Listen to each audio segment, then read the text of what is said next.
കുട്ടുവിനെ കൊണ്ടുപോകാനാണ് പപ്പ അവിടെ നിൽക്കുന്നതെങ്കിൽ അത് വേണ്ട, പൊക്കോ. ഞാനൊന്ന് ജീവിച്ചോട്ടെ ഇനിയെങ്കിലും. നിനക്ക് മാത്രമല്ല ജീവിതം, റിട്ടയർമെന്റ്, വിശ്രമിക്കാൻ കുറച്ച് ദിവസം, ഇടയ്ക്ക് മകളുടെയും കൊച്ചുമോൻ്റെ ഒരു വിസിറ്റ്, അവരുമായിട്ട് ചെറിയ ചെറിയ സമയം, ചെറിയ ചെറിയ സന്തോഷം, വളർന്നു വരുന്ന അവനെ ഫ്രണ്ടാക്കാനുള്ള ഒരു ചെറിയ കാലം, ഒരു ബർത്ത്ഡേ, ഒരു ക്രിസ്മസ്, ഒരു ഈസ്റ്റർ, പിന്നെ എല്ലാവരും ചുറ്റും നിൽക്കുമ്പോൾ എല്ലാവരെയും കണ്ടുകൊണ്ട് ശാന്തമായ മരണം. നിനക്ക് മാത്രമല്ലടാ ജീവിതം. അന്ന് അവളെ വഴിയിൽ ഉപേക്ഷിച്ചു പോയ നിമിഷം തൊട്ട് നീ കുട്ടുവിന്റെ അപ്പനല്ല. അന്ന് മുതൽ അവൻ അപ്പനില്ലാത്ത കുട്ടിയാ. മതി പറഞ്ഞത്. നിങ്ങളാരുടെ ദൈവോ തീരുമാനം പറയാൻ? അതെ, അങ്ങനെ ഒരാളും വേണമല്ലോ. അതിവിടെ ഞാനാ. ഞാനല്ലാതെ ഇവിടെ ആരാവണോടാ നിന്റെ ദൈവം? കുട്ടു ഇനി എന്റെ കൂടെയാണ്. തീരുമാനം തന്നെ.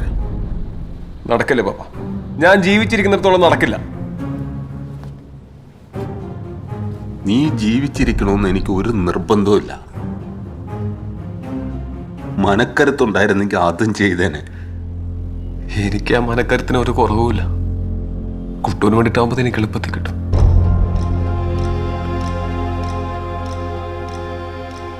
ഇപ്പൊ നിങ്ങൾ എന്റെ ശത്രുവാണ്. ഞാൻ പേടിക്കുന്നു, ഞാൻ വെറുക്കാൻ തുടങ്ങുന്നു എന്റെ ശത്രു.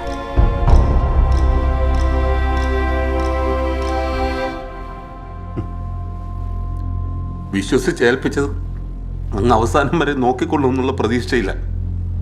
നല്ല കുടുംബം, നല്ല പയ്യൻ, നേരിട്ട് കണ്ടപ്പോ സ്നേഹമുള്ളവൻ. ഞാനാടാ വാദിച്ചത്, ഞാനാ അവൾക്ക് ഉറപ്പ് കൊടുത്തത്.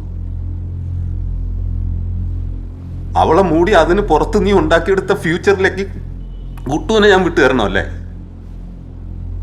പപ്പ തന്നെയാടാ ഞാൻ അവളുടെ ഇപ്പോഴും.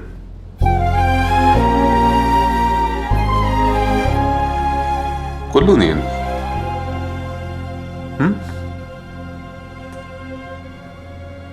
കൊന്നിട്ട് എവിടെ വരെ പോവും?